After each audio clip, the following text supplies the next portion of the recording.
Macmillan Audio presents The Fortune Hunter by Daisy Goodwin. Read for you by Clare Corbett.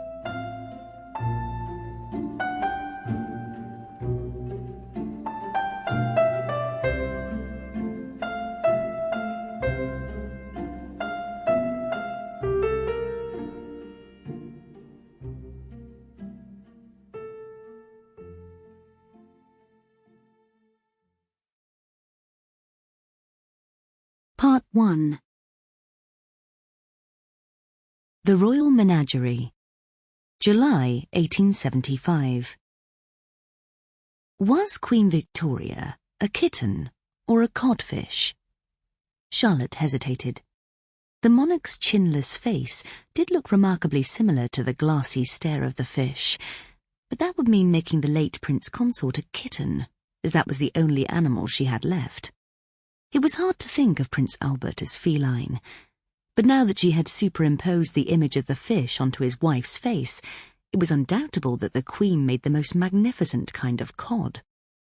She stepped back for a moment and looked at the overall composition, now that she had replaced each royal face with an animal head. The Prince of Wales was a satisfactory basset hound, and Charlotte felt that she had done justice to Princess Alice's mournful demeanour by turning her into a calf. She dipped her brush into the pot of Indian ink at her side and began to shade around her work, blending the edges of the animal heads into the rest of the photograph. Later, depending on what time she could persuade Fred to bring her home from the ball, she would photograph her creation. She sighed and stretched her folded fingers over her head. The sun had sunk beneath the rows of white stucco townhouses, throwing a warm glow into the room. Charlotte would have her royal menagerie. She thought she would put it on the back wall of the drawing-room at Kevel. Properly framed, it would look to the casual observer like any other family portrait. Only the people who really looked would see that she had turned the royal family into a frock-coated and crinolined 300. It was possible that some of the starchier guests might be a little shocked, but as close observation of anything besides the lace on a visitor's gown seldom took place in the drawing-room at Kevel, Charlotte did not feel she had much to worry about. The faint possibility of discovery might be enough to get her through those interminable afternoons spent at home entertaining lady callers. Charlotte hoped that the bishop's wife, in particular, would look over her long, perpetually dripping nose and be so offended that she never called again. The thought of the bishop's wife, and the way that she always referred to her as a poor motherless girl, was enough to make Charlotte's hand slip, and a drop of Indian ink fell onto one of the ivory silk flounces of her skirt.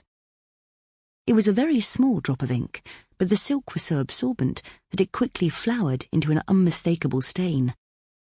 Charlotte was annoyed at her carelessness. The ink spot was barely visible, but she knew that her aunt would spot it immediately and would make it into a tragedy of epic proportions. "What a calamity!" she would exclaim, the lace ribbons on her widow's cap fluttering. "Your beautiful dress ruined, and on the night of the Spencer ball, too!" Charlotte's Aunt Adelaide liked nothing better than a minor domestic mishap that she could turn into a drama worthy of Sophocles. She would feel it her duty to point out the blemish to everyone they met, and invite them to comment on the tragic twist of fate that had ruined her niece's exquisite dress. Charlotte was dreading the evening's entertainments quite enough, without the added humiliation of her aunt's histrionics. She thought for a moment, and then picked up her watercolour box.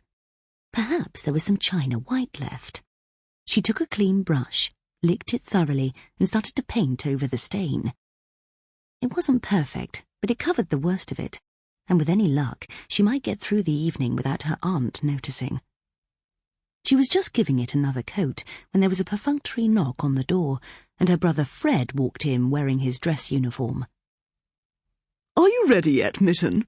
Aunt Adelaide is fretting about the horses, and I want to be at the opera early." He saw what she was doing and stopped. "Why are you painting?" Sample complete. Ready to continue?